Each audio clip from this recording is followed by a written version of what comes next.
The letter fell from Susanna Ralston's fingers and hit the floorboards of the Copper Bell Saloon like a gunshot. Clement Vaughn watched it fall. He watched her face go white as bleached bone, watched her press one hand flat against the bar counter as if the whole earth had lurched sideways beneath her boots, and something cold and heavy dropped through his chest because he already knew. He had known for 3 weeks, maybe 4, and he had kept it from her, and now the knowing of that secret was going to cost him everything he had not yet admitted he wanted. When did this come? Her voice was barely a sound. It was the husk of a voice, the shell something leaves behind after it has been emptied. Stage brought it this morning. He did not look away from her face. He owed her that much. This morning. She said it twice slowly as though she were translating a foreign language inside her own skull. Clement. She said his name and it landed in him like a blade finding its mark. This morning. And you let me spend all day, you let me set the extra place at supper, you let me. Susanna, she is not coming. The words cracked on the last syllable. My sister is not coming. She married a man in St. Louis in October, and she is not coming, and you knew, and you said nothing. The saloon was very quiet. Hattie, the barmaid, had gone still behind the counter. 2 cowboys at the corner table had stopped their card game. The oil lamps threw amber light over everything and made it look warm, made it look like safety, and it was a lie, because nothing about this moment was safe. I was trying to find the right time, Clement said. Susanna Ralston looked at him then, really looked at him, with those dark, steady eyes that had been the first thing he ever noticed about her. And what he saw inside them was not just the sharp, clean edge of betrayal. There was something older underneath it, something dark and frightened that she had been carrying since before she ever stepped off the stage in Harlan's Creek, New Mexico territory, in the autumn of 1882. There is no right time, she said very quietly, to tell a woman that the only reason she had to leave has been taken from her. She picked up the letter. She folded it carefully along its original creases. She tucked it into the pocket of her apron with the same deliberate steadiness a person uses when they are holding themselves together by will alone, and she walked through the back door of the Copper Bell and into the darkness beyond it. Clement Vaughn stood at the bar and let her go, because he did not yet understand what he would have to lose before he understood what he was fighting for. It had begun in September of that same year, 1882, when the whole thing still looked simple from the outside, the way a river looks calm from a distance and only reveals its current when you are already standing in it. Harlan's Creek was not a large town. It sat in a wide, flat valley in the Rio Arriba country of New Mexico territory, backed against a long ridge of red rock that turned violet at dusk and went the color of dried blood at noon. The town had a main street of packed earth, a livery, a general store, a land office, a small clapboard church that doubled as a schoolhouse on weekdays, 2 competing blacksmith shops, and the Copper Bell Saloon, which Clement Vaughn had owned outright since 1879, when he won it in a card game against a man named Foster Greele, who had ridden out the next morning and never come back to contest it. Clement was 31 years old in the autumn of 1882. He had the particular kind of face that is not classically handsome but that stays with you, a strong jaw, a straight nose that had been broken once and healed slightly crooked green eyes that were lighter than you expected when you finally got close enough to see them properly. He was tall, broad through the shoulder, quiet in the way that men who have seen difficult things go quiet, not sullen, not withdrawn, but careful. He chose his words the way a good carpenter chooses his wood, for grain and strength and fit. He ran the Copper Bell honestly, which in 1882 in New Mexico territory made him something of an anomaly. He did not water the whiskey. He did not allow cheating at the tables. He did not keep the kind of backroom arrangements that most saloon owners in the territory maintained with the local cattle barons and land speculators who were busy that year, quietly strangling the smaller ranchers out of their water rights. His cook was a Navajo man named Hosteen Bigat, who had been with him since the beginning and whose Fry bread was the best thing available within 40 miles in any direction. Hattie Morse, his barmaid, was a widow of 35 who had buried her husband in the influenza winter of 1880, and who ran the front of the saloon with the competent efficiency of a woman who had long since stopped needing anyone's approval. It was Hattie who first saw Susanna Ralston. The stage from Santa Fe came through Harlan's Creek on Tuesdays and Fridays. On a Tuesday in the second week of September, it arrived 40 minutes late because of a wheel problem outside of Canyon Grand, and Hattie happened to be sweeping the boardwalk in front of the Copper Bell when the coach rocked and lurched to a stop in the Main Street dust. 3 passengers climbed out. 2 were men she recognized, a surveyor who passed through every few weeks and a cattle buyer named Hendricks. The third was a woman. She was perhaps 26 or 27. She wore a dark blue traveling dress that was dusty from the road and had been good quality once, and she carried a single leather valise that looked heavy. Her dark hair was pinned up under a modest bonnet that had seen better days, and she stood in the street for a long moment looking at Harlan's Creek with the careful, measuring expression of someone who is keeping their reaction very controlled. Hattie set down her broom and walked to the edge of the boardwalk. "You looking for someone?" she called. The woman looked up. "I am looking for work," she said. Her voice was steady and direct, with a faint trace of something Hattie would later identify as Missouri. "Honest work. Cooking, cleaning, keeping books if someone needs it. I can also pour drinks without spilling them, though I do not drink myself." Hattie studied her for a moment. "Come inside," she said. That was how Susanna Ralston came to the Copper Bell. Clement had been in the back office going over the account ledgers when Hattie knocked on the door frame and said, with the particular note in her voice she used when something required his actual attention, "There is a woman here who needs work and I think you should talk to her yourself." He looked up from the ledger. "Why?" "Because she is the kind of person you either hire immediately or you lose to someone else, and Gideon Marsh down at the hotel would hire her inside of 10 minutes if she walked through his door." Clement Vaughn trusted Hattie's judgment in most things. He came out of the office. Susanna Ralston was sitting at the bar with a glass of water that Hattie had poured her, and she was looking around the saloon with those careful, measuring eyes, not judging exactly, but cataloging, taking inventory. He had the distinct impression she was doing the same thing to him when he came out, running a quick, efficient assessment, and filing the results before he had even opened his mouth. "Hattie says you are looking for work," he said. "Yes." She set down the water glass. "My name is Susanna Ralston. I came out from Kansas City on the stage from Santa Fe. I am waiting for my sister who is traveling from St. Louis and is expected to arrive within the next few weeks. Until she arrives I need to support myself and I am not in the habit of sitting idle." "A few weeks," Clement said. "Perhaps a month. No more than 2. She said it clearly, firmly, without apology, as though she were laying down the terms of a business negotiation and wanted no confusion about the parameters. "I am not looking for permanent employment, Mr. Vaughn. Clement Vaughn. Mr. Vaughn. I am looking for temporary work that will cover my room and board until my sister arrives. When she comes, I will be leaving with her. I want to be clear about that up front." He looked at her for a long moment. The directness was unusual. Most people who came looking for work in a saloon had at least a layer of desperate pleasantness, a performance of being agreeable, of making themselves seem necessary. This woman was not performing anything. She was simply stating a fact. "What is your sister's name?" he asked. Something shifted in her expression, barely visible, a slight softening around the eyes. Clara Ralston. She is 23. We have been separated for nearly 2 years."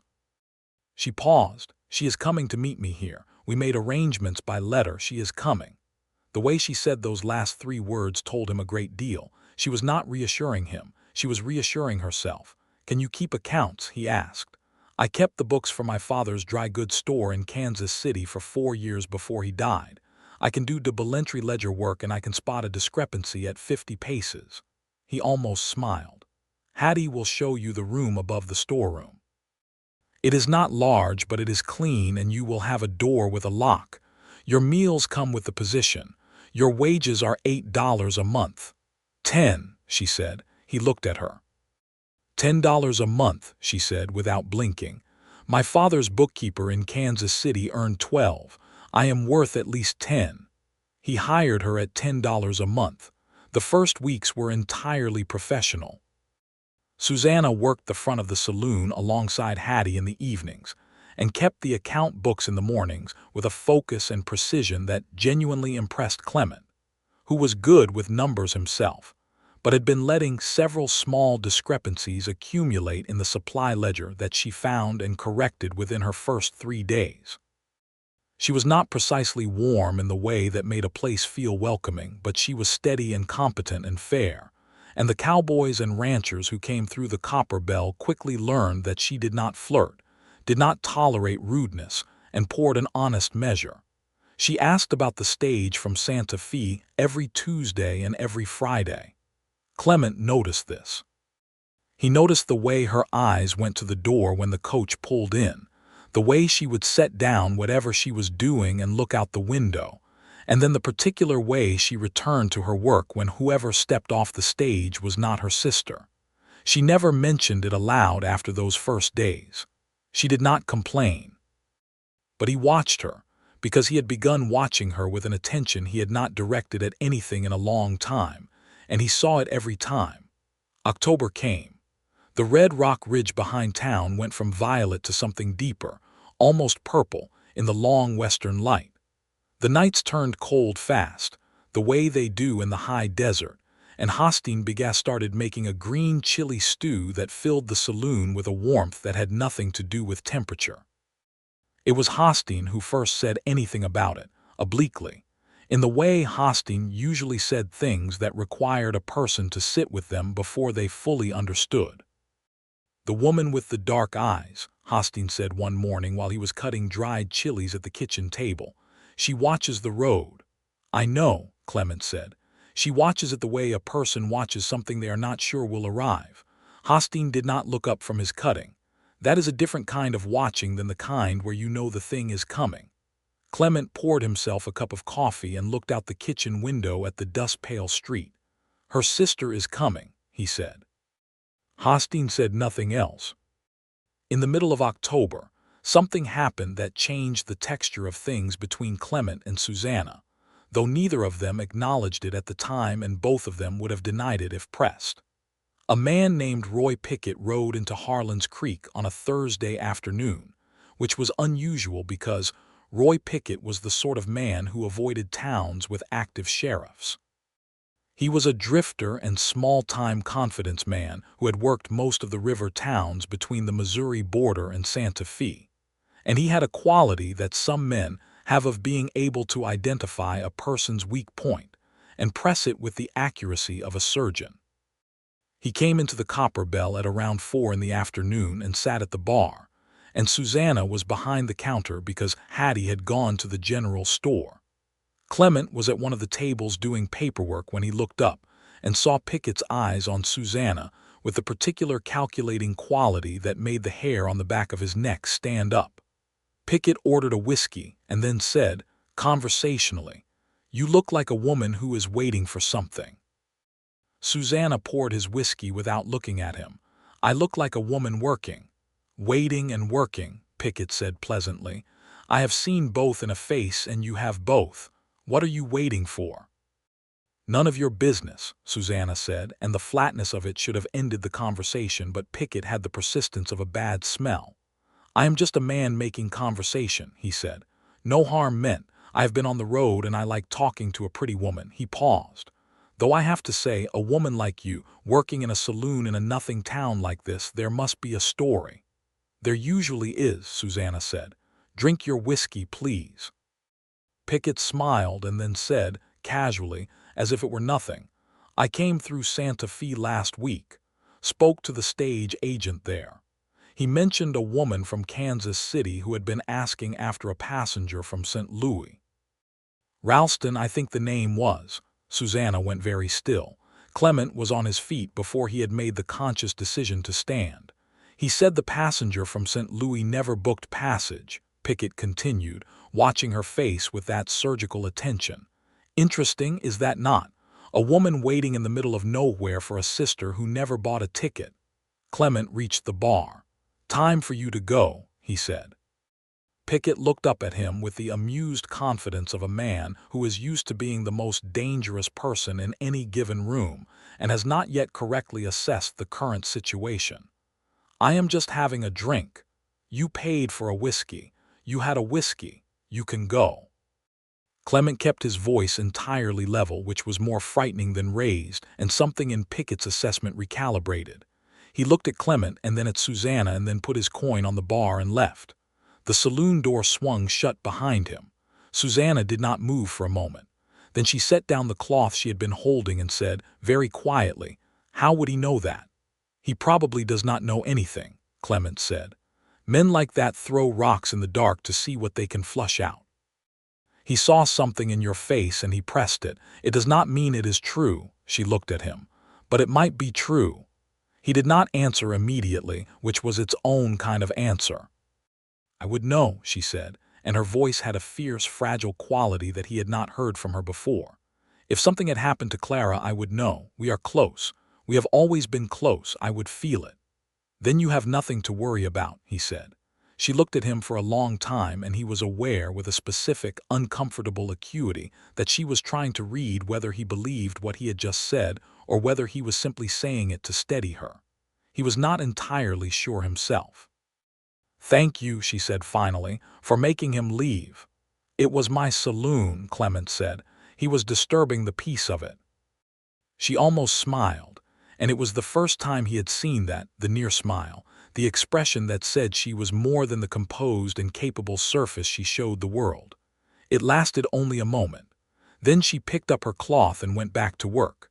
Clement went back to his table and could not recall a single thing he had been working on before. After that, things changed in a way that was gradual and then, all at once, impossible to ignore. He began finding reasons to be in the front room during the hours she worked.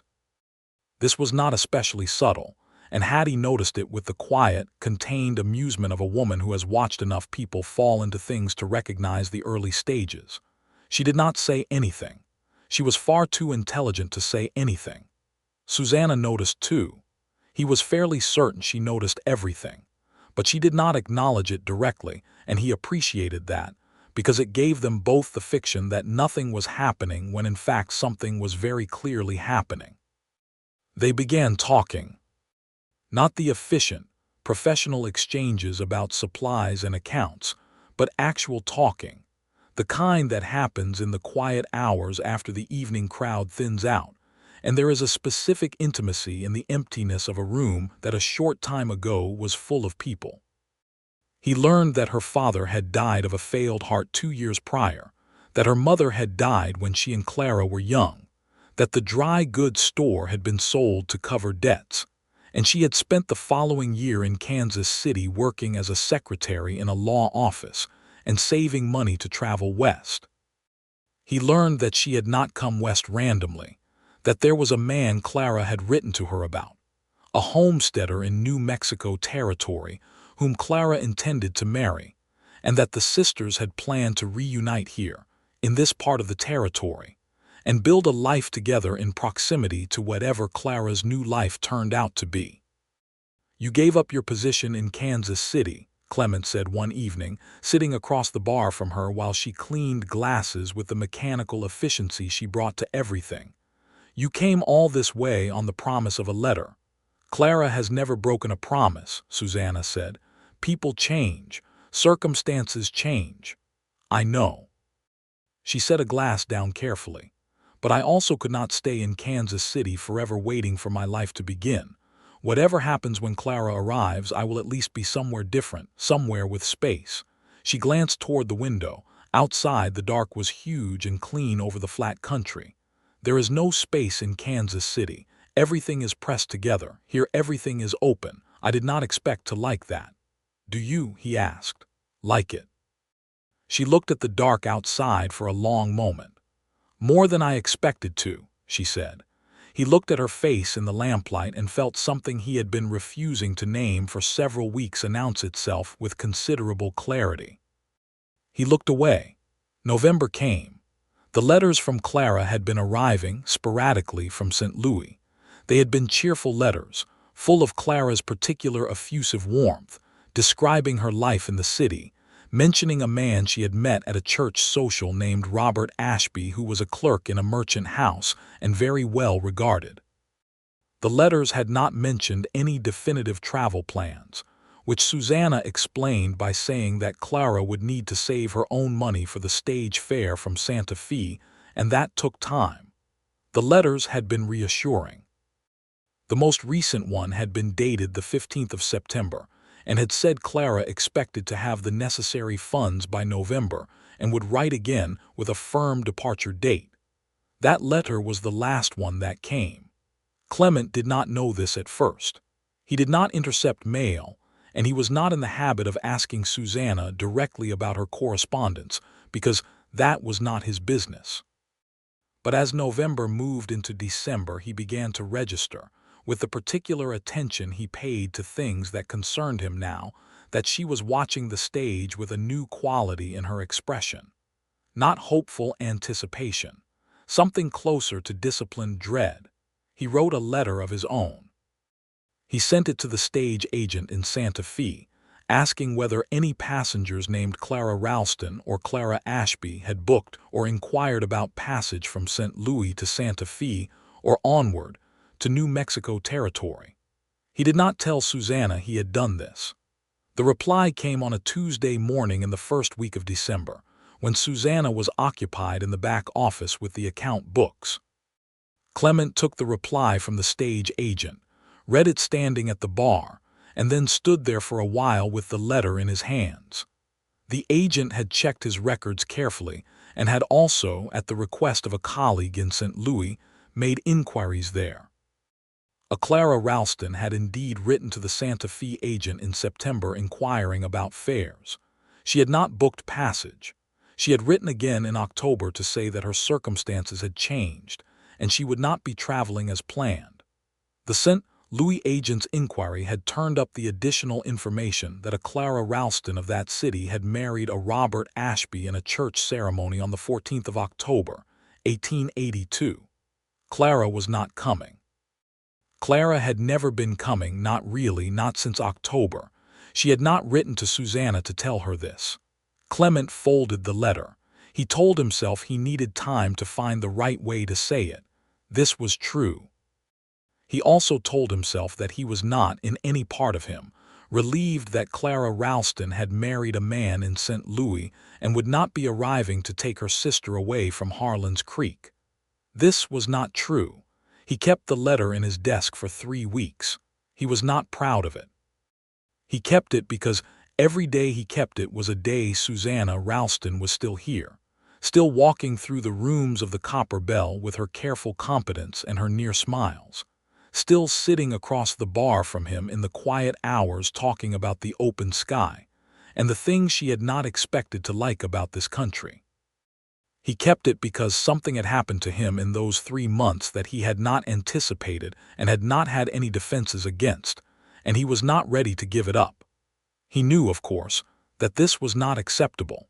He knew it clearly in the part of him that was still the person he wanted to be, the person who did not water whiskey and did not allow cheating at his tables and tried to run his small corner of the world with fairness. He was keeping a truth from a woman who deserved to know it. He was keeping it for his own benefit. That was not fairness, and it was not honesty, and it was, in the plainest language, a betrayal. He had told himself he would tell her that day. He had told himself that on multiple days, and then Hattie had mentioned that morning that Susanna had set an extra place at the supper table, still waiting, still setting the place, and he had taken the letter out of his desk and brought it to the front room and left it on the bar where the afternoon stage post was always left, and he had been standing behind the bar when she found it. And now she had gone out the back door into the dark. He gave her 20 minutes. He gave her 20 minutes because she deserved 20 minutes alone with that particular darkness, without him anywhere near it. Then he took his coat from the peg by the door and went out after her. She was sitting on the back steps of the Copper Bell, the steps that looked out over the narrow yard where Hosteen kept the kitchen garden, and beyond the garden the flat dark country stretching away under a sky that was absolutely exploding with stars. New Mexico territory in December had that particular quality of cold, clean air that makes the stars look violent, makes them look close enough to burn you. She had the letter in her hands. She was not reading it. She was just holding it and looking up at the stars. He sat down on the step beside her without asking permission, because asking permission felt wrong, felt like making it more formal than it needed to be. There was a silence between them that was not comfortable but was honest, which was better. "Did you know before tonight?" she said. He had known she would ask. He had already decided he would not lie. "Yes," he said. She let out a long, slow breath. "How long?" 3 weeks. She nodded once slowly, as though confirming a calculation she had already run. "I am sorry," he said. "That is not sufficient, but it is true. Why did you keep it?" She turned to look at him. The starlight was very clear. He could see everything in her face. The grief that was not entirely about Clara, the sharp edge of anger at him, and underneath both of those something else, something she was keeping back. He looked at her directly. "Because I did not want you to go." The silence after that was different. She looked at him for a long time. He did not look away, and he did not try to fill the silence with anything. He let it sit there in the cold starlit air what it was. "That was not your right," she said finally. "No," he said, "it was not. You had no right to make that choice for me. You had no right to keep that from me. Whatever you felt or wanted, you had no right to take 3 weeks of my time without my knowledge." Her voice was not loud, but it was very precise, and each word was placed with the deliberate care of someone who is keeping their composure by conscious effort. "You are correct," he said. "I was wrong. There is no version of it where I was not wrong."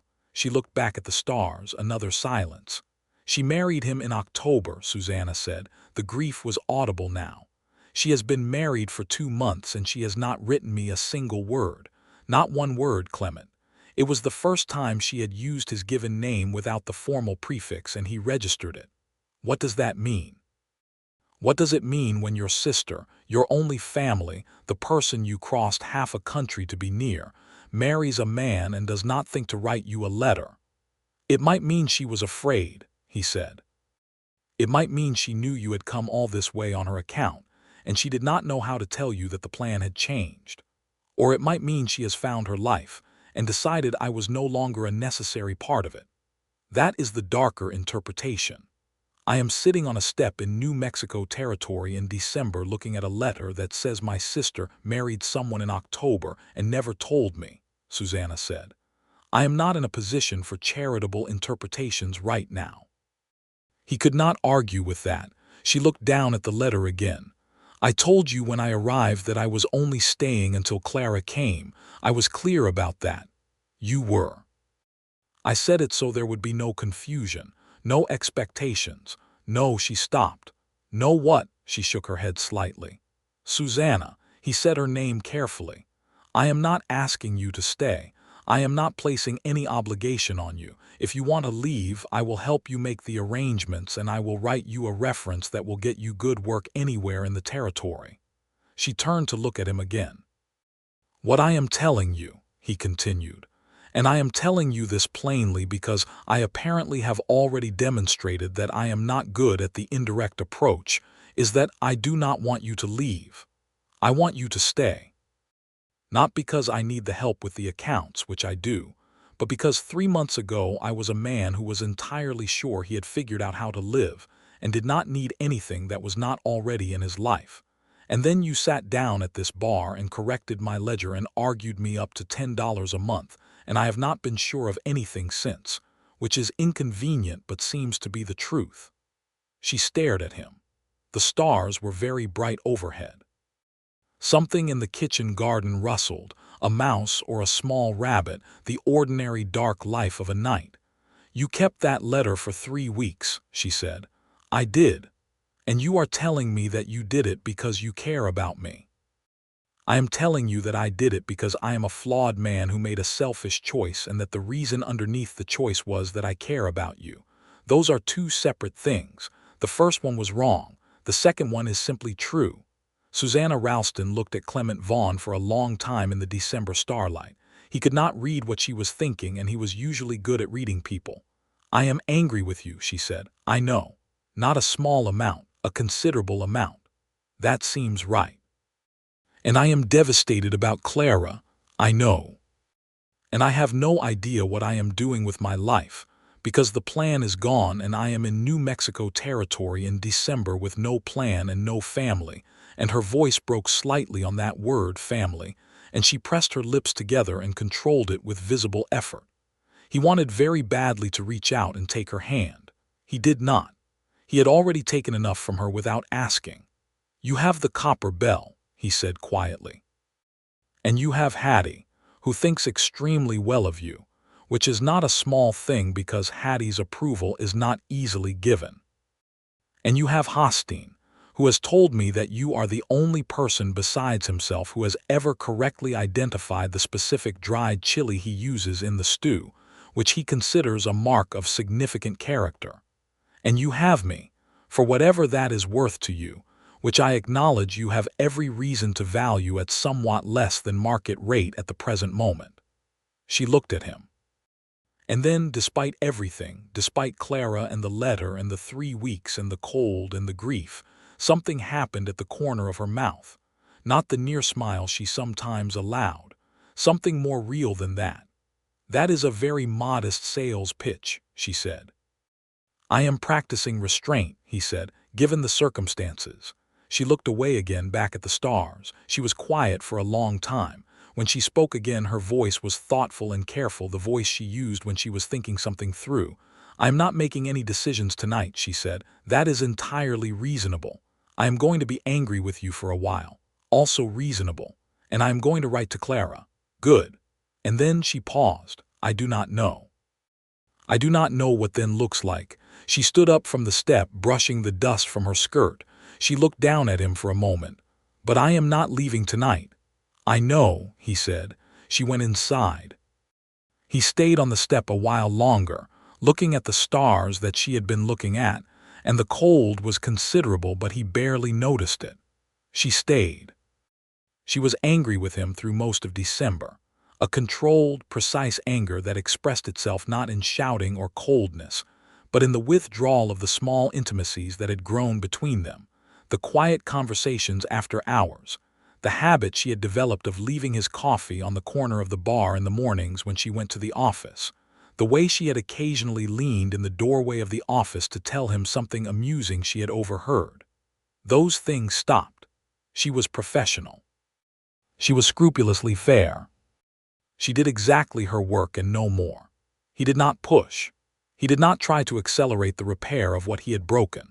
He understood, in the part of him that had been paying attention to who Susanna Ralston was for 3 months, that she needed to move at her own speed and in her own direction, and that any attempt on his part to manage or influence that process would simply be another version of the same mistake he had already made, which was deciding for her what she should feel and when. He did small things. He ordered a second lamp for the back office because she had mentioned once, weeks ago, that the light in there was not good enough for detailed ledger work. He had the stovepipe in her room above the storeroom repaired, which had been rattling in the wind since October, which she had mentioned and he had failed to see to promptly, and which he now felt bad about. He asked Hostine to keep the green chili stew available on the evenings she worked late because he had noticed that she particularly liked it. He did none of these things pointedly or with any performance of virtue. He just did them because they were the right things to do, and then he got out of the way. A letter came from Clara in the 3rd week of December. Clement did not see this one. It came with the Friday stage and was handed directly to Susanna, and she took it upstairs to her room, and he did not see her for the rest of that afternoon. That evening she came down to work the bar as usual, and he could tell she had been crying, not from the eyes exactly but from the particular quality of careful composure that a person wears when they have been through something, and are now on the other side of it and holding the pieces steady. He did not ask. She did not say. But at the end of the night, when the saloon had emptied and Hattie had gone home and the lamps were burning low, Susanna came to stand at the end of the bar where he was tallying the evening take, and she set a piece of paper on the counter beside his ledger. It was not the letter from Clara. It was a single piece of paper with several lines of writing on it in her neat, precise hand. He looked at it. It was a list of figures. It took him a moment to understand what he was looking at, and then he understood. It was a projection of the Copper Bell's accounts for the following 6 months, quarterly revenue estimates, supply costs, wage calculations, all laid out with the kind of orderly clarity that made the numbers feel like a settled thing, like a decision. That is what the accounts will look like if you maintain current operations through the spring, Susanna said. It is a reasonable projection, possibly conservative. He looked up at her. I will need a raise in January, she said. $12. He looked at her for a long moment. 12. I am worth at least 12. He looked back down at the projection. The numbers were extremely good. The numbers were, in point of fact, better than anything he had managed on his own. He was aware that the numbers were not entirely the point. Done, he said. She was quiet for a moment. Then, Clara wrote to apologize. She is happy. She says Robert is a good man and she is expecting their first child in the spring. A pause. She says she was afraid to tell me because she knew I had come all this way. She says she hopes I understand. Do you? He asked carefully. Susanna thought about this with genuine seriousness. I think I will, she said. Not yet, but I think I will. She is still my sister. A wrong choice does not cancel a whole life of being someone's sister. He nodded. I am still angry with you, she said. I know. But she stopped, started again. The ledger you had before I came was a disaster, Clement. 3 years of accumulated imprecision.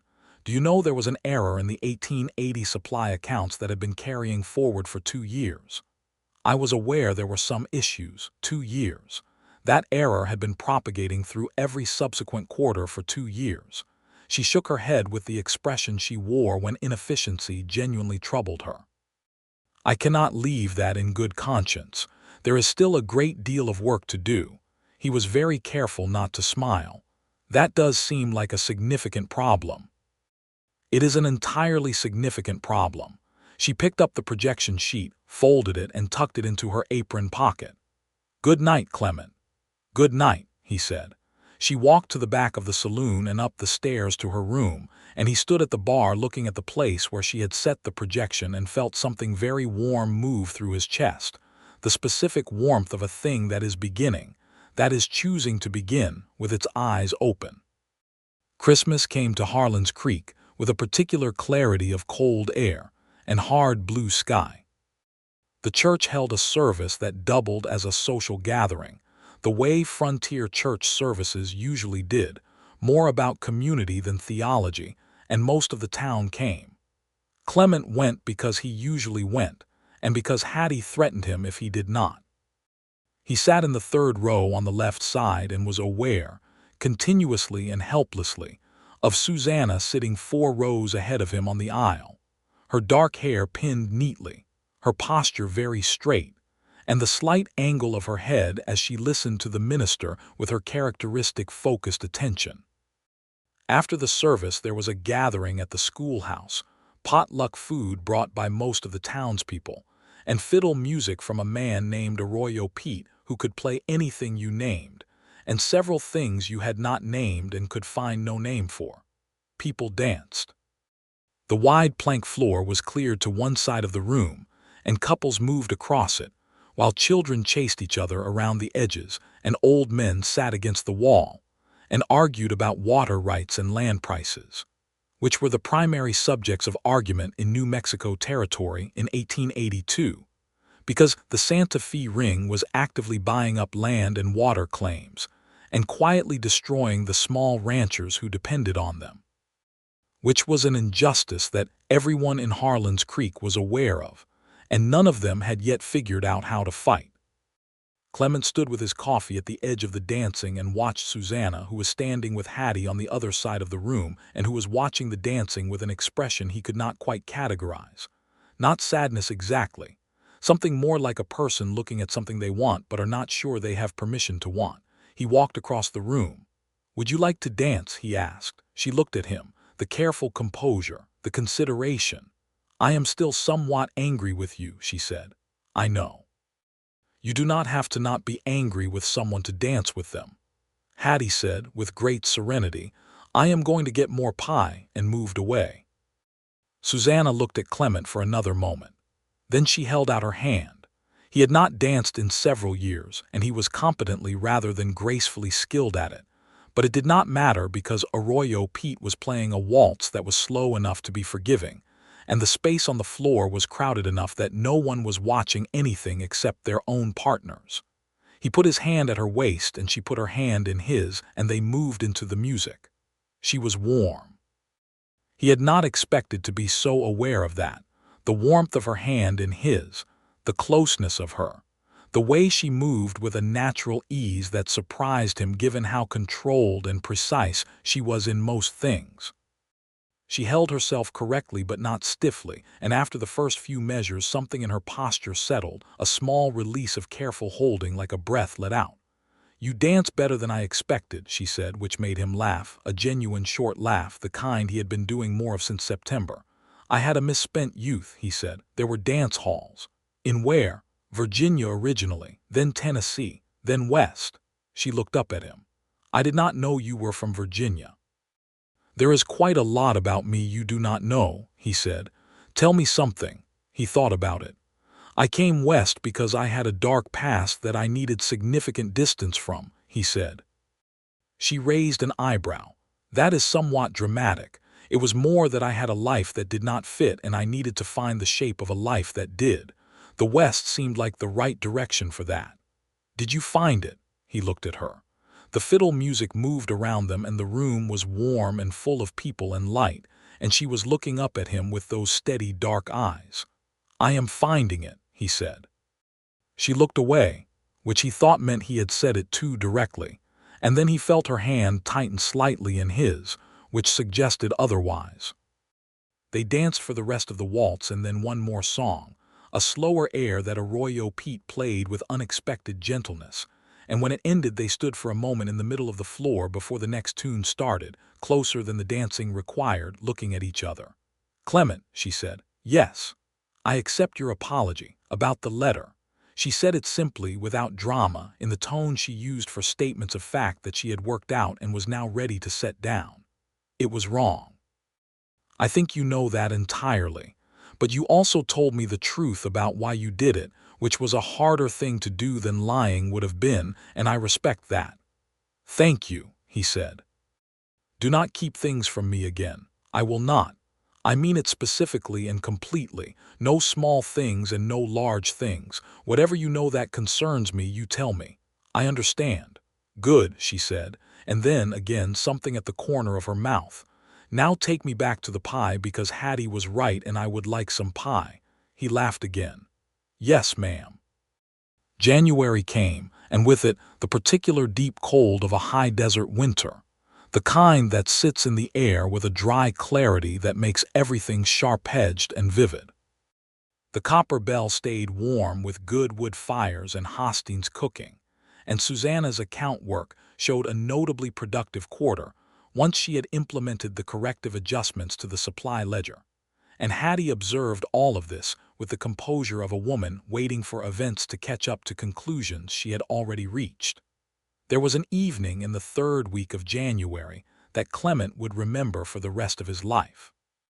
He had been unable to sleep, a frequent occurrence that winter, and had come downstairs at around 2 in the morning to find the common room empty and quiet, with the last embers of the evening fire still putting out a low orange glow. He poured himself a glass of water and sat at the bar and was sitting there in the dark and the quiet when he heard footsteps on the stairs and Susanna came into the room. She stopped when she saw him. She was wearing a gray wool wrapper over her nightgown and her hair was down, loose past her shoulders, which was the first time he had seen it that way, and he was aware of making a conscious effort not to stare. "I could not sleep either," she said.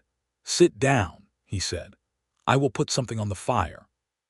She sat at the bar while he built the fire back up from the coals, and when it was going he poured 2 cups of the coffee that Hosteen always left ready on the stove and brought them to the bar and sat across from her the way they had sat during those autumn conversations.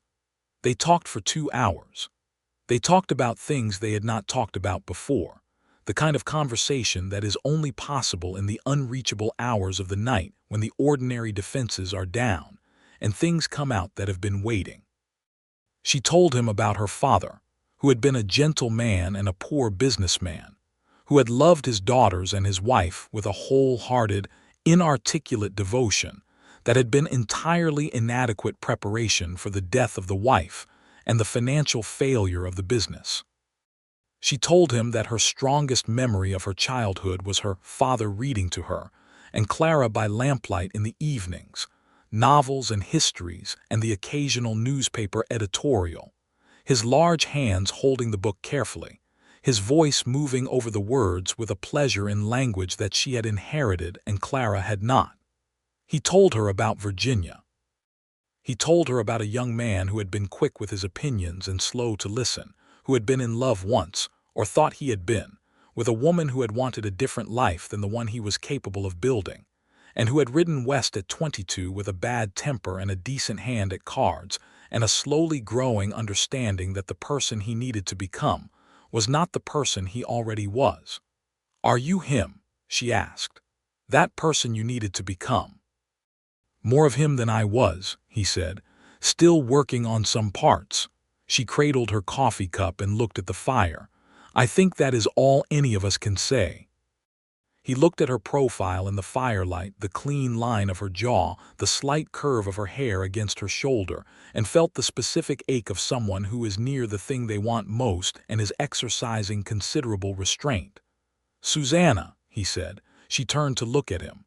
"I want to tell you something." "All right." He had planned to be measured about this. He had planned to say it carefully, to indicate his feelings without pressure, to be absolutely clear that there was no obligation and no expectation. What he actually said was, "I am in love with you. I have been for some time. I am not saying that to create any pressure or expectation. I am saying it because I told you I would not keep things from you, and this is a thing I have been keeping." The fire settled and popped. Outside, the January wind moved across the flat country with a cold, whispering sound. She looked at him for a very long time. "That is very direct," she said. "I thought we had established that I needed to be." She looked down at her coffee cup. He could see the slight movement in her throat as she swallowed. When she looked up again, her eyes were very bright, not with tears exactly, with something that was adjacent to tears, a fullness. "I came here for Clara," she said. "I had a plan and a direction, and it was all about Clara, and now the plan is gone and the direction is gone, and I am—" She paused. "I am more at home here than I have been anywhere since my father died. I wake up in the mornings and I know exactly what I am doing and why, and I know the people around me, and I know the light in this valley at particular hours, and I know—" She stopped again. "I know you." "Yes," he said. "I know you well enough to know that you are a person worth knowing." She set her coffee cup down. "And Clement, I told myself when I came here that I was not going to form attachments. I was going to stay until Clara arrived, and I was going to leave with her, and that was going to be the shape of things. And then Clara did not come, and the shape of things changed, and I have been trying to understand what the new shape is." She looked at him. "I think the new shape might include you. I think it has been including you for quite a while." He did not move. He let her have the pace of it. "I am not in the habit of trusting quickly," she said. "Or at all, perhaps, but I trust you. Even accounting for the letter, which was wrong and which I have accepted your apology for, I trust you. I trust how you run this place and how you treat Hattie and Hosteen, and how you spoke to me on that step in December, and how you have not pushed or pressed since then, not once, which I noticed very specifically." "I hoped you would," he said. "You are a good man, Clement Vaughn." She said it quietly and seriously, as a statement of careful, considered fact, and it moved through him like light moves through water. He reached across the bar and put his hand over hers where it rested beside the coffee cup. She turned her hand over and held his. They sat like that by the fire in the deep quiet of the night, not speaking, not needing to, while the January wind moved past outside and the fire breathed its orange warmth over everything. February brought mud and then brief wild sunshine, and then more mud, the particular seasonal disorder of the high desert country moving between winter and a spring that was not yet committed. Susanna had written back to Clara, and the correspondence had resumed, cautious at first and then with increasing warmth, because Susanna Ralston was not the kind of person who could sustain permanent distance from someone she loved. Clara wrote that she was well, that Robert was kind, that the baby was expected in April, and that she hoped more than she could say that Susanna had found something good in the place she had landed. Susanna wrote back that she had. She and Clement had moved into a new arrangement that was understood between them without being formally named, because they were both people who found it difficult to describe things they were still discovering. He walked her home from the saloon when the evenings ran late, which was most evenings, across the short distance from the front door to the back stairs. And this walk, which was perhaps 40 feet, had become a specific ritual, a point of transition between the public life of the saloon and whatever this thing between them was. He would hold the door for her, and she would pull her coat close in the cold air, and they would walk those 40 feet. And at the bottom of the back stairs, she would turn to look at him, and they would stand in the cold for a few minutes talking, just talking, the overspill of conversation from the evening. And then she would go upstairs, and he would go back to close up. And both of them carried the warmth of that small ritual through the rest of the night. He kissed her for the first time in the 3rd week of February. It happened at the bottom of those back steps, on a night when the air was slightly warmer than it had been, when the first faint softening of winter was just detectable in the dark. They had been talking about a book she had borrowed from the school teacher, a collection of Tennyson, which she had opinions about that she was expressing with the characteristic precision of her opinions, and he had been listening and watching her face and feeling the warmth and the wanting of it all at once, and she had stopped talking in the middle of a sentence about Tennyson and looked at him with something very clear and direct in her eyes. "Clement," she said. "Yes," he said. "Stop listening to me talk about poetry and do what you are clearly thinking about doing." He cupped her face in both hands and kissed her, and she kissed him back with a warmth and a completeness that told him she had been thinking about this at least as long as he had, possibly longer, and the cold air around them did not matter at all. When they separated, she looked up at him with those eyes that always saw everything and said, "I should have stayed for the right reason from the beginning." "What reason is that?" He said. She smiled, fully, genuinely, and it was the most complete thing he had seen in a long time. "I will tell you when I have worked out exactly how to say it." He smiled back. "I will wait," he said. "I have been waiting a while already. I am good at it." She laughed, and the sound of it went up into the cold, clear February air, and he thought he would remember the specific note of it for the rest of his life. Spring came to the Ariba country with an abundance of color, the desert floor going briefly spectacular with wildflowers after a wet winter, the red rock ridge above town catching the new morning light with a warmth that felt personal, felt like something extended toward you specifically. The Copper Bells accounts for the first quarter were extremely good, a fact Susanna presented to Clement with the satisfied calm of someone whose projections have proved accurate, and he received this information with appropriate solemnity, while being aware that the satisfaction in her face was even better than the numbers. A man came to Harlan's Creek in April named Preston Cade, who was a land agent working for the interests of a Santa Fe-based investment syndicate that was quietly acquiring water rights throughout the Rio Ariba country, which was the local arm of exactly the kind of operation that was strangling small ranchers across the territory. Cade was smooth and well-dressed, and had the practiced congeniality of a man who does deeply unfair things with an absolutely genial face. He came into the Copper Bell on a Wednesday and spoke to Clement about the possibility of the Copper Bell serving as a kind of informal headquarters for the syndicate's local operations, which would involve a financial arrangement that was substantial.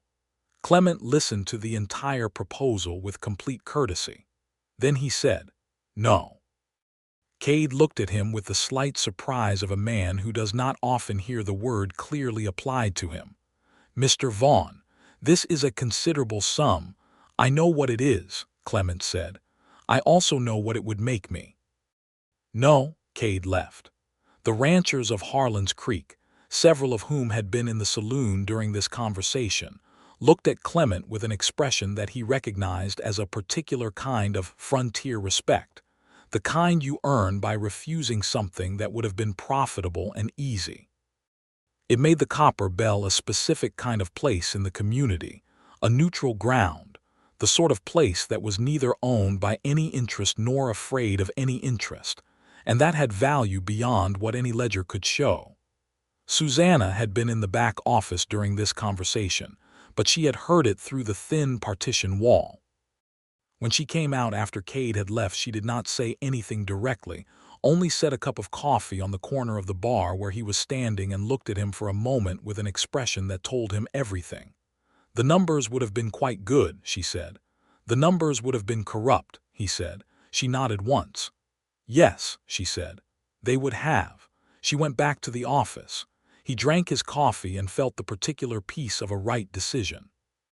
The letter from Clara in April announced the arrival of a son, named Daniel Robert Ashby, born the 8th of April, healthy and large, and the image of his father according to Clara's besotted description. Susanna read this letter at the bar, and when she finished she sat quietly for a moment and then said to Hattie, who happened to be nearby, "I am an aunt." Hattie said, "Congratulations," and poured her a small glass of sweet cider, which was not usual operating hours but seemed called for. Susanna held the glass and was quiet for a while, and Hattie was wise enough not to fill the quiet with anything. That evening Clement found her on the back steps again, the steps that had become their particular place, the steps where things between them had first been said honestly. She was looking at the stars, which were coming out over the flat country in the long blue aftermath of sunset. Beside her, "She has a son," Susanna said. "I know, congratulations. He is named Daniel." She turned the name over in her mouth as if getting used to it. "I will probably not meet him for years. That is strange to think about. He exists and I am his aunt, and he is in St. Louis and I am here, and the distance between those two things is significant. Does it make you want to go?" he asked. He asked it directly because he had promised. She thought about it honestly, which he appreciated. "No," she said finally. "It makes me sad in the way that distances make you sad, but no, I do not want to go to St. Louis." She paused. "This is where I am. This is where I want to be." He put his arm around her shoulders, which was the kind of easy naturalness that had developed between them over the winter and spring, and she leaned against him slightly, which was also natural, also easy. "Clement," she said. "Yes. I have worked out how to say it." He looked at her. The stars were very bright now, the same violent abundance he had seen over her head in December. "The reason I should have stayed from the beginning," she said. "I stayed because I was waiting for Clara. And then Clara did not come, and I stayed because I needed to, because there was nowhere else to go. And then," she paused, "then I stayed because I wanted to. Because this valley and this work and Hattie and Hostine and the account books and the open sky and you, specifically and particularly and most of all, you, were the reason. That is why I stayed." He turned toward her, and she turned toward him, and he kissed her there under the enormous stars of New Mexico territory in April. And the night air was warm for the first time, and the desert smelled of the first spring flowers, and everything in him that had been careful and restrained and patient for 7 months released itself into this specific moment. He asked her to marry him in May. He did it properly, not at the bar during working hours and not impulsively, but on a Sunday morning when the saloon was closed and the town was quiet, and they walked together along the road that went south out of Harlan's Creek, toward a stand of cottonwood trees, along a seasonal creek that had water in it during the spring and went dry in summer. It was his favorite walk, and he had shared it with her on several Sunday mornings over the winter, and they had developed the habit of talking through large and small things on that walk, which made it the right place. He had been carrying the ring in his coat pocket for 3 weeks, which was becoming its own kind of keeping a secret, though a better kind, he hoped. He had bought it from the general store, which had a small case of jewelry sent up from Santa Fe, and it was a simple gold band with a small garnet set in it, which was unpretentious, but which had seemed exactly right for a woman who was exactly what she appeared to be and valued honesty above ornament. They were standing among the cottonwoods, which were in their spring green and moving in the small, warm wind off the mesa, when he stopped walking and turned to face her. She looked at him. Those eyes that saw everything saw immediately that something was happening. He took her hands and held them and said, "I want to marry you. I want you to be my wife and to run the Copper Bell with me and to live in this valley and to be here together for whatever comes next. I want to wake up in the morning with you in the same house, and I want to go to bed at night knowing you are there. And I want to sit across the table from you for the rest of my life and argue about ledger entries and talk about poetry and watch you look at the stars." He paused. "I want to be with you. That is the whole of it." Susanna Ralston looked at him for a long, quiet moment. The cottonwood leaves moved in the wind above them. The small creek ran with its last spring water over smooth stones. "Yes," she said. "Obviously, yes." He laughed and she laughed, and he put the ring on her finger, and then he held her there among the cottonwoods with the spring light moving over everything, and she put her face against his neck and held him back, and neither of them said anything for a while because there was nothing to say that was not already said. They were married in June in the same small clapboard church where they had both sat during the Christmas service, with Hattie as Susanna's attendant and Hostine began standing quietly at the back of the room, as the closest thing Clement had to family in Harlan's Creek. The minister was a tall, elderly man named Reverend Thatcher, who had a dry wit beneath his solemnity and who, when he came to the part of the ceremony where the congregation could object, paused for a longer theatrical moment than strictly necessary, and several people laughed, and Clement looked at Susanna, and she raised an eyebrow at him with composed amusement, which was exactly like her. They said their vows in clear voices. He looked at her while he said them, and she looked at him, and he had the particular sense of a thing becoming permanent that is not frightening but is anchoring, a weight that does not drag you down but that makes you aware of where the ground is. After the ceremony, there was a gathering in the churchyard, and people brought food, and Arroyo Pete played fiddle again, and Hattie danced with Hostine, who proved to be a surprisingly elegant dancer, which delighted everyone. Someone produced a cask of good beer from somewhere, and the afternoon went long and warm and golden, and at one point Susanna stood in the middle of the gathering with a cup of cider and looked around at the town and the people and the red rock ridge above it all turning amber in the late light, and Clement came to stand beside her. "Are you happy?" he asked. She leaned against him and looked at the valley and considered the question with her characteristic honesty. "Enormously," she said. They moved Susanna's belongings from the small room above the storeroom into Clement's quarters, which were larger, occupying the back of the second floor of the Copper Bell, with good windows that looked out over the yard and kitchen garden, and then the flat country going away to the mountains in the south. He had made improvements to these rooms in the spring quietly, without announcement: a new curtain, a better bookshelf, a second lamp. Things that a person who was paying attention might notice suggested he had been expecting someone to join him in them. She noticed. "You bought a bookshelf in March," she said, the first evening she moved in, running her hand along the new wood. "I had more books than space," he said. She looked at him with those eyes. "Clement." "I was optimistic," he said. She laughed and kissed him, and he thought again that the sound of her laughing was one of the best sounds in his experience of the world. Life in Harlan's Creek in the summer of 1883 had the quality of something that has settled into itself and is moving forward. The Copper Bell continued to be profitable and honest, and Susanna's management of the accounts had genuinely transformed the efficiency of operations in a way that Clement would have been the first to acknowledge and frequently did. She was not behind the bar every evening anymore, not because she had withdrawn from that work, but because they had hired a second barmaid, a young woman named Esperanza Rios, whose family had been in the territory for generations, and who had a quick intelligence and a sharp memory for what regular customers preferred.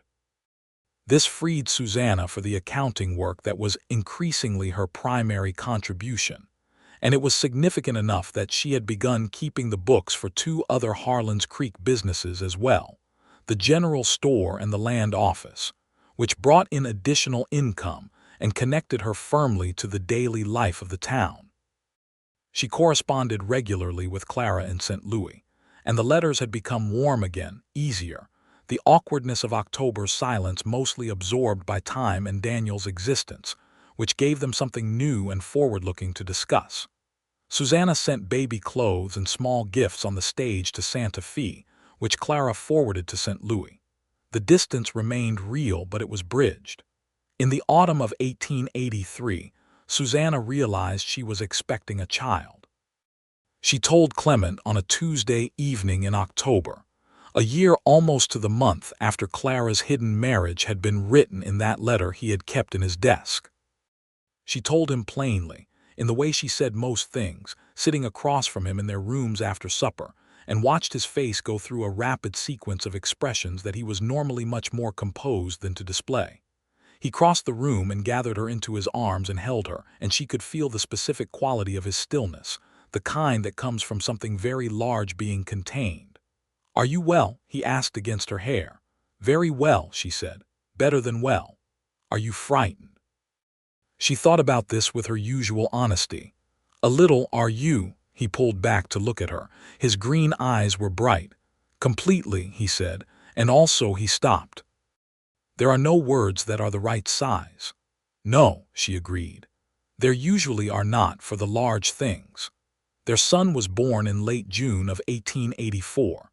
He was a large, healthy boy with Clement's green eyes and Susanna's dark hair, and he arrived in the world with considerable energy and announcement, which Hattie, who was present throughout, declared entirely appropriate for the child of these two particular people.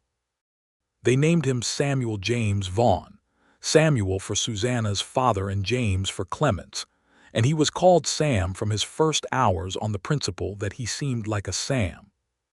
Clement held his son for the first time in the gray early morning light after a night that had been the longest of his life, and Susanna lay in the bed watching him hold this small, emphatic person and felt something expand in her chest that she had not known had been compressed. "Hello, Sam," Clement said quietly, in the voice he used for things that mattered. "I have been waiting to meet you." The baby blinked at him with the profound, vague attention of the very new, and Clement looked at Susanna over the top of Sam's head, and she smiled at him, and it was the kind of smile that says everything and needs no translation. Sam grew as babies do, rapidly and with complete disregard for the convenience of his parents' sleep schedules, which were thoroughly reorganized for the first several months. Hostine Bigat, who had not particularly been a man given to expressing sentiment, became visibly, quietly devoted to the baby, who responded to Hostine's particular low-singing voice with a reliability that was remarkable. Hattie was the child's appointed second mother in all but name, and took this position with the competent seriousness she brought to everything. The Copper Bell accommodated itself to the presence of a child with the ease of a place that has a genuine life in it, and Sam grew up in those rooms above the saloon, with the sounds of the town below, and the flat country spread out beyond the windows, and his mother's steady voice reading to him every evening, histories and novels and occasional newspaper editorials, and his father's careful quietness that was, on closer inspection, not quietness at all but a kind of continuous attention. Clara visited the following spring, 1885. She brought Daniel, who was almost a year old and mobile in the lurching, enthusiastic way of children that age, and Robert Ashby, who proved to be exactly the good man she had described, a quiet, decent person who shook Clement's hand with honest friendliness and who helped without being asked with the practical matters of the visit. Clara and Susanna had 2 days before the visit that were awkward with the specific awkwardness of a repaired thing that is still showing its seam. And then they had a long night on the back steps under the stars. The same back steps where so many things had been said. And what happened on those steps between the 2 sisters was private, and Clement only knew that when they came in the following morning, Clara's eyes were red and Susanna's were very clear. And they walked with their arms around each other in the easy, unconscious way of sisters who have found each other again. Clara looked at Harlan's Creek and the Copper Bell and the valley and the Red Rock Ridge and said, "I understand now why you stayed." Susanna looked at Clement, who was at the bar talking to Robert Ashby about the difference between New Mexico Territory water law and Missouri water law, which was apparently a subject of mutual interest, and said, "I hope so." Clara hugged her again and said, with the impulsive warmth that had always been Clara's particular quality, "He is exactly what you deserved, Susanna. I am sorry about the letter. I am sorry about everything." "Stop," Susanna said. "You have a son and a good husband and a life that fits you. That is what matters. That is what was supposed to happen. I should have told you. You should have, and you did not. And we have talked about it and we are forward of it now." Clara, she looked at her sister directly. "I am happy. I am happier than I have ever been. Whatever the path was to get here, I am here. Let that be what it is." Clara looked at her and nodded, and her eyes were bright. "Good," she said. "That is exactly what it should be." The Ashbys stayed for a week and left on the Friday stage to Santa Fe, and Daniel and Sam had spent most of the week in an alliance of mutual toddler interest that involved significant quantities of Hostings fry bread and the investigation of every piece of furniture in the Copper Bell that could be climbed on. The parting between the sisters was warm and direct and contained a specific quality of ease, of things settled and placed where they belong. Susanna stood in the street after the stage pulled away and watched it until it was a dust cloud going south, and Clement came to stand beside her. "All right?" he asked. "All right," she said. She reached for his hand without looking away from the receding dust. "More than all right." Sam, a year old and opinionated about his physical location, demanded from Clement's arms to be transferred to his mother's, which was not unusual, and Susanna took him and settled him on her hip with the practiced ease of a woman who has learned exactly how much weight her son is at any given moment. The 3 of them stood in the main street of Harlan's Creek on a clear May morning with the Red Rock Ridge above them and the wide flat country all around, and the town moved about its business around them, Hattie waving from the boardwalk of the Copper Bell, Hosting visible through the kitchen window, the horses at the livery hitching rail, the church at the far end of the street, the mountains south of everything going up into the blue sky in long, slow folds. Time moved through the years with the quality of something lived rather than merely passed. Sam grew into a boy who was his father's disposition and his mother's mind, careful and quiet on the surface and entirely precise underneath. In 1887, Susanna gave birth to a daughter, who arrived with significantly less drama than her brother had, and looked at the world from the first moment with an expression of calm evaluation that Hattie described as the very image of her mother. They named her Louise Clara Vaughn, Clara for her aunt in St. Louis, who received the news with a letter so full of emotion that several of the sentences ran together. Sam took to his sister with the seriousness of a big brother who has decided this is a matter of great importance and organized his approach accordingly. He was 3 years old and had opinions about where Louise should be placed and when and how loud the noise around her should be. And Hosteen watched this small person directing the world around his new sister with an expression of quiet amusement that was as expressive as most people's outright laughter. The Copper Bell in 1887 was a different establishment from the one it had been in 1882, larger, better organized, with a reputation that extended through 3 counties.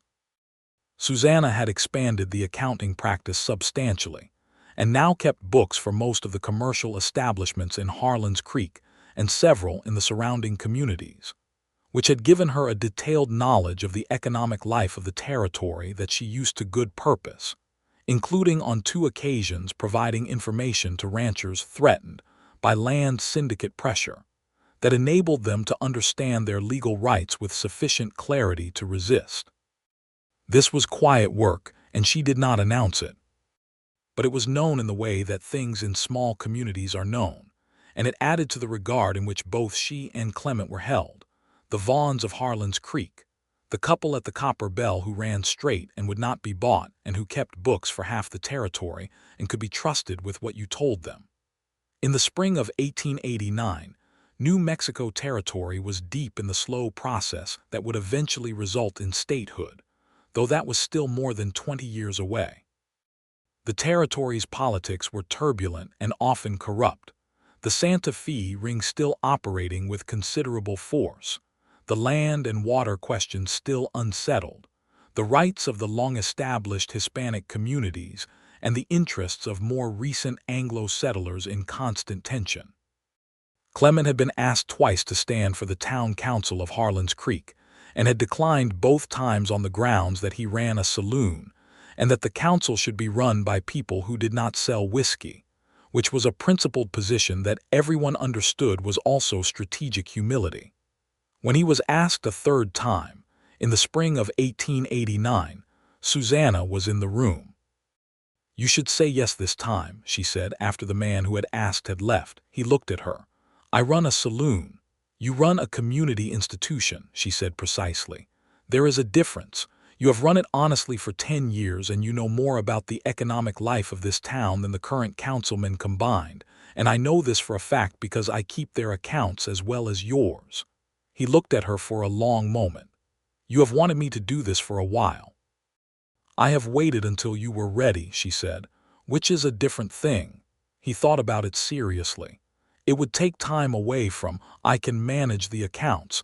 I have been managing the accounts. And Esperanza is fully capable of running the front without either of us now." She said this not with impatience but with the particular steadiness of someone who has thought this through completely.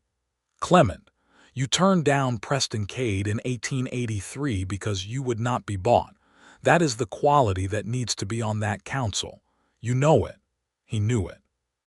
He joined the council in the summer of 1889 and applied to it the same qualities he applied to the Copper Bell, which were honesty and fairness and the willingness to say no to things that were profitable and corrupt.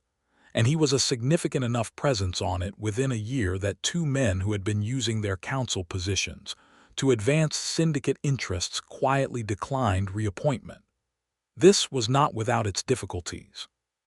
There was a period in the autumn of 1889 when the pressure from the syndicate interests was expressed in the way such pressure usually was on the frontier, through intermediaries, through veiled suggestion, through the presence of men who were not exactly threatening, but who made it clear that the town's interests were not best served by a council member who asked too many questions about water rights. Clement received 2 visits at the Copper Bell that were of this nature, and he handled them the way he had handled Pickett in 1882, with level voice and absolute clarity, and the quiet confidence of a man who has decided what he is, and does not need to revisit it. After the second such visit, Susanna looked at him across the bar and said, "Are you concerned?" "No," he said. "Are you telling me the truth?" "It is a concern I have accounted for and set aside," he said. "That is different from not being concerned." She nodded. She trusted his judgment. She also, he suspected, kept a somewhat closer eye on who came in the door for the following few weeks, which he noticed and appreciated and did not comment on. The syndicate eventually turned its attention southward toward more tractable territory, as it always eventually did, because persistent, honest resistance is expensive, and the arithmetic of corruption requires easy targets.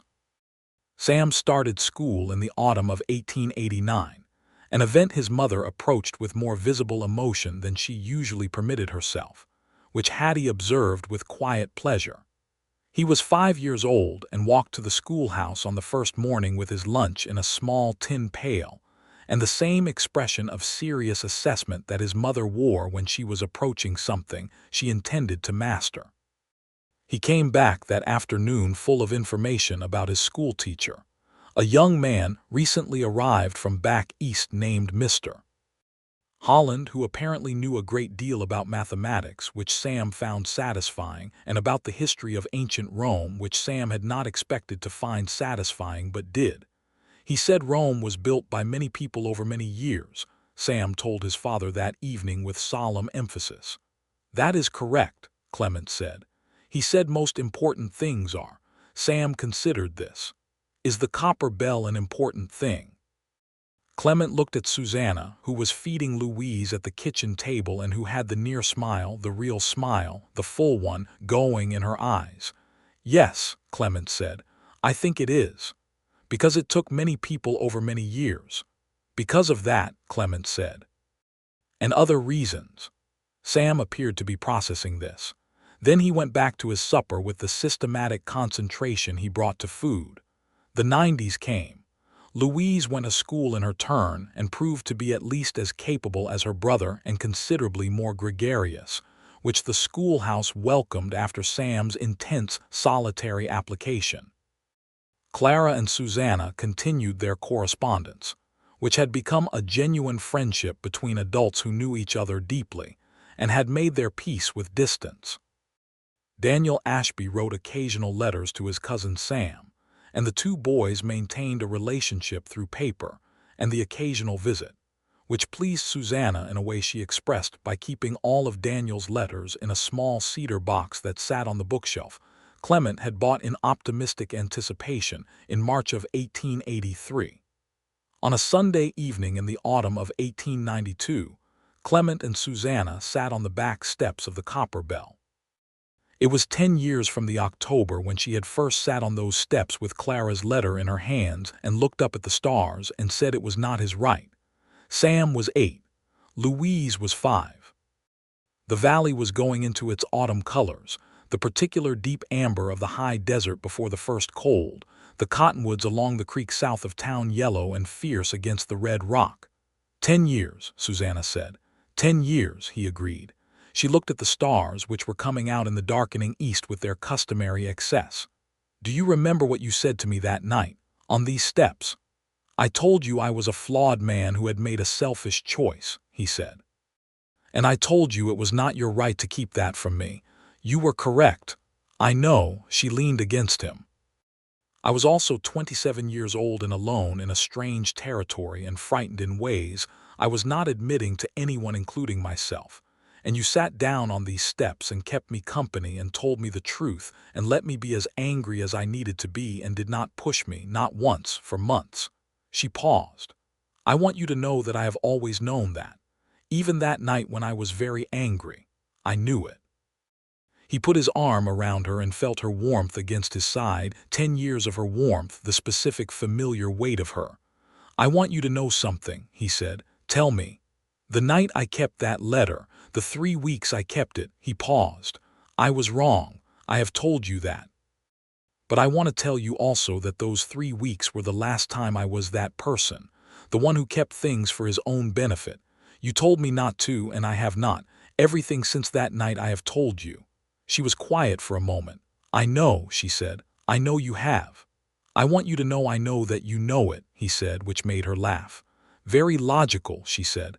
"I am trying to be clear."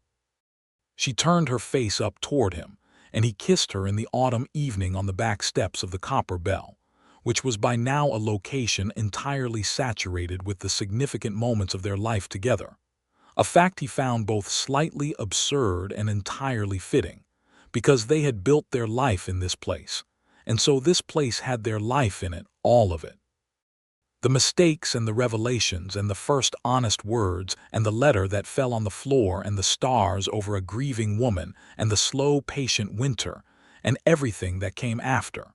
From upstairs, Sam's voice came through the open window calling for his mother, because Louise had taken the book he was reading. They separated, both briefly amused. "I should go up," Susanna said. "I will come in a moment," Clement said. She stood up from the step and paused before she went inside, looking back at him in the last of the autumn light, and the look she gave him was the one he had learned over 10 years to read correctly, the one that said she had been thinking something through and had reached the conclusion. "You asked me once," she said, "on our first night sitting here, whether I liked the country. Whether I liked having space. I remember. I said more than I expected." She looked at the valley, the rock, the stars just beginning to show. "I want you to know that is still true, more than that. This valley, this place," she stopped. "I could not tell you now where the plan ended and the life began. It is all the same thing." He looked up at her. "I stayed because of a letter," she said. "And then I stayed because I had to. And then I stayed because I wanted to." She paused. "And then I stayed because this is home, because you are home, because Sam and Louise are home, because Hattie and Hosteen and the accounts and the stars and the red rock and all of it is home." Her voice was very steady and very clear. "I am not staying anymore, Clement. I live here. This is where I live." He stood up from the step and she looked at him, and he took her face in his hands and kissed her forehead and then her mouth, gently, with the ease of 10 years and the fullness of everything in them. From upstairs, Louise could be heard informing Sam with considerable eloquence that the book was interesting and she had only borrowed it. "Go settle your children," Susanna said against his mouth. "Our children," he said. She smiled. "Our children." He went inside and up the stairs, and she stayed a moment longer on the back steps with the valley spreading out before her and the stars coming fully out overhead, the same enormous New Mexico stars that had been over her head on that first terrible night and every night since. She had said she would only stay until her sister arrived. Her sister had never come, and she had never left. She stood in the night air and breathed it and felt the solidity of this life she had built from a broken plan, this good and honest life. This home she had found by staying when all the reasons she had given for staying had fallen away one by one, until the only reason left was the truest one. She put her hand on the door frame of the copper bell, warm wood under her palm, solid and real. Inside, she could hear Clement's voice, low and patient, listening to Sam explain in careful detail why his reading was more important than Louise's curiosity, and Louise's voice responding with the eloquent directness of a 5-year-old who has a point and knows it. She could hear Hosteen moving in the kitchen below, the small domestic sounds of a household at the end of its day. She could hear the town outside, the last horses on the main street, a voice in the distance, the ordinary sounds of Harlan's Creek going quiet for the night. She went inside. She went upstairs. She settled the children into their rooms with the familiar ritual of it, the particular words, the particular order. Sam's lamp turned low with his book returned, Louise's quick hard hug, and the way she fell asleep almost before Susanna reached the door. She came back to the sitting room where Clement was waiting with 2 cups of coffee, the late evening coffee that had been their habit since the January night long ago when they had both been unable to sleep, and had met in the dark and talked beside the fire until the cold hours turned toward morning. She sat across from him. He looked at her with those green eyes that she had been reading for 10 years and reading correctly. "All right," said. She picked up her coffee and looked at him over the rim of the cup, this man who had made one wrong choice and every right one after, this man who had sat beside her on the steps in the dark and told her the truth about himself, and then waited without pressure while she decided what to do with it, this man whose children were asleep in the rooms behind her, this man in whose company she was more entirely herself than she had ever been anywhere. "More than all right," she said. "Completely. Entirely." He smiled at her, the full smile that she knew was reserved for things he meant all the way through. They sat across from each other in the lamplight of their rooms above the Copper Bell in Harlan's Creek in the autumn of 1892, and talked about everything and nothing, as they had for 10 years, as they would for all the years after, and the valley lay quiet and wide outside the windows and the stars burned overhead. enormous and indifferent and magnificently present, as they had been since before this country had any name, as they would be long after, always the same stars, always that particular abundance. Over the red rock and the flat country, and the small lamplit windows of one honest place in the middle of all that faithful dark,